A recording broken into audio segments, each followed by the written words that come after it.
Olá, vamos para mais uma gravação das nossas devocionais. Eu espero que você esteja bem, que a graça de Deus tenha alcançado a sua vida no decorrer desses dias. Eu quero convidar você a abrir sua Bíblia no texto de Mateus, no capítulo 5, dando continuidade ao Sermão do Monte, a partir do verso de número 21. Mateus, capítulo 5, a partir do verso 21, diz assim: Ouviste o que foi dito aos antigos, não matarás, e quem matar estará sujeito a julgamento. Eu, porém, vos digo que todo aquele que, sem motivo, se irá contra seu irmão, estará sujeito a julgamento. E quem proferir um insulto a seu irmão estará sujeito a julgamento do tribunal. E quem lhe chamar tolo ou louco estará sujeito ao inferno de fogo. Diz mais: Se, pois, ao trazeres ao altar a tua oferta, ali te lembrares de que teu irmão tem alguma coisa contra ti, deixa perante o altar a tua oferta, vai primeiro, reconcilia-te com teu irmão, e então, voltando, faze a tua oferta. Entra em acordo sem demora com o teu adversário, enquanto estás com ele a caminho, para que o adversário não te entregue ao juiz e o juiz ao oficial de justiça, e serás recolhido à prisão. Em verdade te digo que não sairás dali enquanto não pagares o último centavo. Então, pensando a respeito do Sermão do Monte, nós vimos anteriormente, na nossa devocional anterior, que Jesus ele chama a nossa atenção dizendo que a nossa justiça tem que exceder a dos escribas e fariseus, que a nossa justiça tem que exceder a justiça comum do mundo, ou daquelas pessoas que são religiosas. E para ilustrar isso, Jesus vai contar aqui, ou Jesus vai colocar 6 interpretações do Antigo Testamento à luz da nova vida que ele veio oferecer. Jesus faz uma alteração fundamental, sem, no entanto, mudar o teor ou o padrão de Deus. Na concepção dos fariseus, justiça constituía em realizar determinadas ações. Para Jesus, justiça está relacionada às atitudes do coração. Então Jesus ele tratou das atitudes e intenções do coração e não apenas daquilo que é aparente, daquilo que é visível. Então quando Jesus vai tratar sobre isso, Jesus está dizendo que a nossa justiça é uma justiça que deve partir de dentro do nosso coração. Tanto é que ele vai colocar no texto que a ira sem motivo é homicídio, que a lascívia já é adultério no coração. E a pessoa que afirma viver segundo os padrões do Novo Testamento, segundo os ensinamentos do Sermão do Monte, talvez ela não se aperceba que é mais difícil seguir esses preceitos do Sermão do Monte do que os 10 mandamentos. Se nós pensarmos um pouco nos ensinamentos no Antigo Testamento, Provérbios 4, 23 vai dizer assim: sobre tudo que deves guardar, guarde o teu coração, porque dele procedem as saídas da vida. Jesus está falando exatamente disso. Está falando da necessidade que temos de guardar o nosso coração.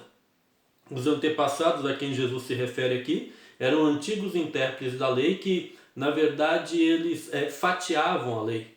Em que sentido? No mesmo sentido que as seitas fazem hoje. Ou seja, eles tiravam algo, eles acrescentavam algo, eles dividiam a lei, eles multiplicavam a lei. Em outras palavras, eles interpretavam a lei de uma maneira incorreta, de uma maneira errada. E Jesus então chama a atenção para o 6º mandamento, dizendo que o 6º mandamento deveria ser interpretado na sua na sua essência. Quando nós pensamos no sexto mandamento, ao analisarmos o sexto mandamento, que está lá no livro de Êxodo, capítulo 20, no verso 13, não matarás, nós vamos pensar no seguinte, que a Bíblia ela começa falando de um Deus vivo, criando coisas vivas. Todas as coisas são dele, para ele e por ele. Tudo na vida deve a sua existência a Deus, ao Deus vivo. Ele anima todas as coisas.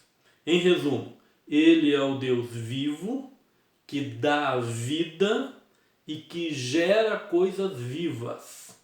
Mesmo quando o diabo tentou sabotar, frustrar os planos de Deus, introduzindo a morte espiritual e física, Deus sobrepujou tudo isso, sobrepujou os planos de Satanás por meio de Jesus Cristo.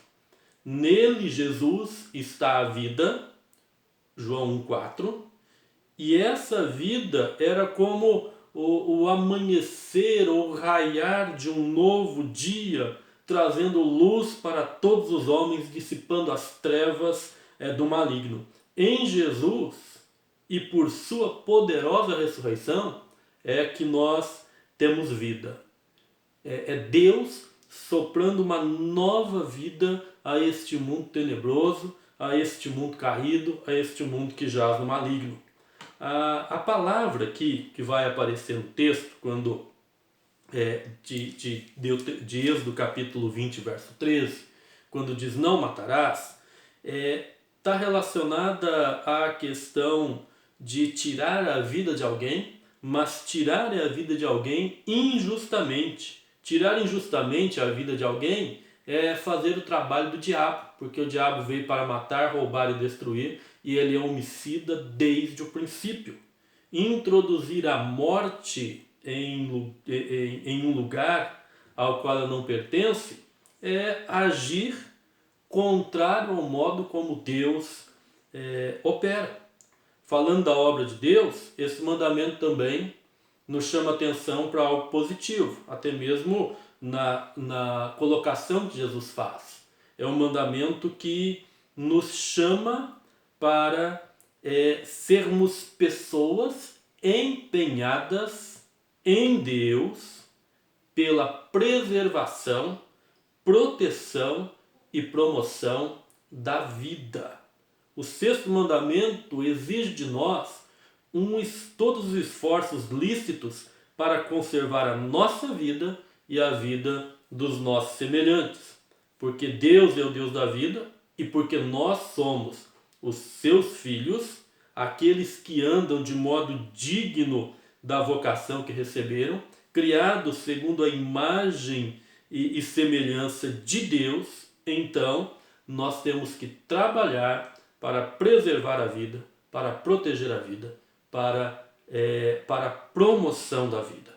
Esse mandamento está profundamente arraigado na natureza humana, na nossa natureza, né? Porque, feitos à imagem e semelhança de Deus, nós devemos então refletir a vida de Deus para outras pessoas. Portanto, quando nós olhamos para o nosso semelhante, ele, imagem e semelhança de Deus, merece da nossa parte todo respeito, merece da nossa parte reverência, merece da nossa parte a mesma intencionalidade de vida que Deus deseja a ele. A vida de um ser humano não deve ser tirada de maneira vã ou fútil. A vida de um ser humano deve ser preservada. E nós, como filhos de Deus, súditos do reino de Deus, nós somos pessoas que temos que valorizar a vida. E observe que Jesus coloca aqui que a justiça do reino vai muito além da questão do não matar. Que a justiça do reino ela está ligada à questão da ira. Ou seja, eu não tenho nenhuma estatística, eu pesquisei isso, mas não consegui encontrar um dado preciso em relação a esta questão. mas nós podemos colocar aí que a grande maioria dos assassinatos são causados pela ira descontrolada. Jesus não diz que a ira conduz ao homicídio, mas sim que a ira é uma forma de homicídio. Olha a diferença. Nas palavras de Jesus, o irar-se contra alguém já é matar esta pessoa, não de maneira literal, mas matar dentro do próprio coração. Eu sei que, biblicamente, nós vamos encontrar uma ira justa e santa, que é a ira contra o pecado. Mas Jesus refere-se aqui a uma ira pecaminosa contra pessoas, uma ira homicida. Quando o justo juiz pune, ele pune manifestando a sua ira justa e santa. Em relação a nós homens, nem sempre agimos assim, E tanto a ira justa e santa contra o pecado, ou a ira pecaminosa e homicida, elas serão submetidas ao escrutínio do justo juiz. Palavra usada por Jesus aqui quando fala a respeito da ira: se você se irar contra o seu irmão, ira é ira cultivada, é malignidade alimentada no ser interior. É isso que Jesus está nos falando. E Jesus descreve uma experiência pecaminosa constituída de estágios. O primeiro estágio é o quê? Manifestação de uma ira sem motivo. E depois, a explosão desta ira em palavras, que põe mais lenha na fogueira e, por fim, leva à condenação. Observe o que o texto vai dizer. O texto diz: olha, quem se irá contra o seu irmão e proferir insulto a ele está sujeito a julgamento do tribunal. Quem chamá-lo de tolo, de louco, estará sujeito ao inferno de fogo. Então, o que Jesus coloca para nós é que a ira insensata, ela não edifica, pelo contrário, ela destrói, ela é destrutiva. E odiar alguém é cometer homicídio no coração, pois não matamos de fato, mas matamos em nosso íntimo. 1 João 3,15 nos fala sobre isto. Por certos sentimentos pecaminosos não servem de desculpa para ações pecaminosas.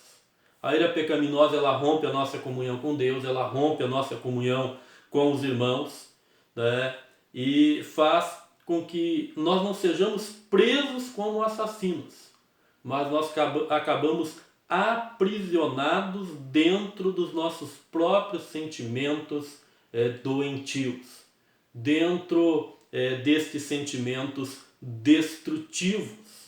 Então nós precisamos restringir a nossa ação, mas também restringir o nosso coração. A ira deve ser encarada honestamente e confessada diante de Deus como pecado. Devemos então fazer o quê? Confessarmos diante de Deus, mas o texto vai colocar para nós a necessidade de procurarmos a pessoa ofendida e colocar as coisas em ordem sem demora. Quanto mais esperamos, pior se torna a escravidão. Quando nos recusamos à reconciliação, perdemos a liberdade e condenamos-nos a uma terrível prisão. Uma prisão na alma, uma prisão no coração, uma prisão em sentimentos doentios, como já falei. Pecado não é só matar. Pecado é odiar, é desejar o mal ao semelhante, é viver em pé de guerra, com brigas, com intrigas constantes, com contendas. A ordem de Jesus é muito clara: reconcilie-se imediatamente, ou seja, restaure os relacionamentos que foram quebrados. Versos 24 a 26. Porque sem relacionamento restaurado com o nosso irmão, com o nosso semelhante, nós perdemos, ou a pessoa que não restaura esse relacionamento, ela perde o maior de todos os privilégios. Ela perde o privilégio de prestar culto a Deus. Jesus salienta isto, que antes de prestar culto a Deus, é necessário restabelecer a comunhão. É necessário restabelecer a paz, reconciliação, restabelecer a paz. Sabe por quê? Porque Jesus não quer sacrifício. Deus não se agrada de sacrifício. Deus se agrada com a misericórdia. De outro modo, se não houver a reconciliação, a palavra de Deus nos diz que a adoração não será aceita. O apóstolo Paulo, tratando sobre isso, diz que nós devemos ao servo do Senhor não convém contender, diz o apóstolo Paulo, mas que nós devemos amontoar brasas de fogo sobre a cabeça do nosso inimigo. Se tiver fome, dá-lhe de comer; se tiver sede, dá-lhe de beber. Ou seja, é uma ação de reconciliação. É na mente, no coração, que o homicídio é concebido, é o que nos ensina a palavra. Seguir esse mandamento é viver na paz e na alegria da unidade e da reconciliação. Então é preciso se reconciliar, é preciso fazer a paz antes de adorar ao Senhor. Alguém disse que a pessoa que se recusa a perdoar, que se recusa a fazer a paz com o seu irmão, está destruindo a mesma ponte sobre a qual precisa andar. Então, sejamos construtores de pontes e não de muros.